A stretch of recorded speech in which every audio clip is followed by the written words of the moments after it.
सिंध हुकूमत तरफ़ा ज़िले शहीद बेनज़ीराबाद में पीपल्स बस सर्विस जो आगाज़ करण लाइ सूबाई वज़ीर शर्जील इनाम मेमण पारां पहिरें मरहले में 6 बसूं ज़िले इंतज़ामिया हवाले कयूं वयूं, जेके डिप्टी कमिश्नर शहीद बेनज़ीराबाद शहरियार गुल मेमण ऐं ज़िले सदर अली अकबर जमाली हवाले करण वारी तक़रीब DC ऑफिस में मुनक़द कई वई। उन मौक़े ते डिप्टी कमिश्नर शहरियार गुल मेमण ऐं पीपल्स पार्टी जे ज़िले सदर अली अकबर जमाली PPCT सदर खान बहादुर भट्टी मीडिया सां ॻाल्हाईंदे चयो त सिंध हुकूमत हमेशह आवाम जी सहूलतनि लाइ हर मुमकिन क़दम खयां आहिनि। सिंध जे ॿिनि ज़िलनि वांगुरु शहीद बेनज़ीराबाद बि पीपल्स बस सर्विस जो आगाज़ कयो वियो आहे। डिस्ट्रिक्ट शहीद बेनज़ीराबाद के लिए ये आज एक बहुत खुशी का मौका है कि यहाँ पर पीपल्स बस सर्विस की पहली 6 बसेस आज पहुँच चुकी हैं नवाबशाह में DC ऑफिस में। आप लोग देख भी सकते हैं उसको। ये एक बहुत बेहतर शुरुआत है यहाँ पर लोगों को ट्रांसपोर्ट फैसिलिटी प्रोवाइड करने के लिए। आप सब ने कल मीडिया पर सुना होगा कि वज़ीर ट्रांसपोर्ट जनाब शर्जील मेमन साहब ने कल ये अनाउंस किया था कि गवर्नमेंट ऑफ सिंध की जो पीपल्स बस सर्विस है उसकी एक और एक्सटेंशन शहीद बेनज़ीराबाद में शुरू कर रहे हैं। तो आज उसकी प्रैक्टिकल मैनिफेस्टेशन आप लोगों को नज़र आ रही है।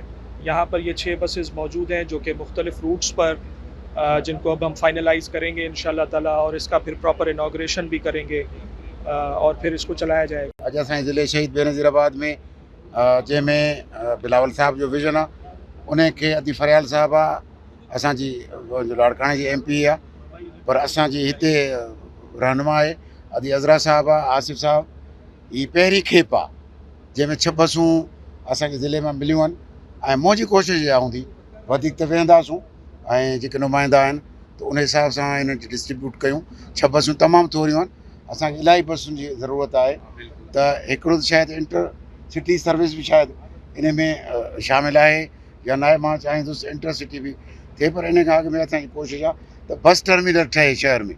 जेसिताईं बस टर्मिनल नथो ठहे ऐं शहर में जेका कंजेक्शन आहे उहा बि दूर थिए। पाकिस्तान पीपल्स पार्टी का हमेशा विजन रहा है। पाकिस्तान पीपल्स पार्टी ने जब भी पाकिस्तान पीपल्स पार्टी इक़्तिदार में आई है, भुट्टो साहब, शहीद जुल्फ़िकार अली भुट्टो साहब का दौरो, शहीद मोहतरमा बेनज़ीर भुट्टो साहब का दौरो, यहाँ भी मोहतरम आसिफ जरदारी साहब का दौरो, या फरियाल टालपुर साहब, आदि अदरा फजल पेचो साहब, हमेशा आवाम की खिदमत पर हम यकीन रखते हैं।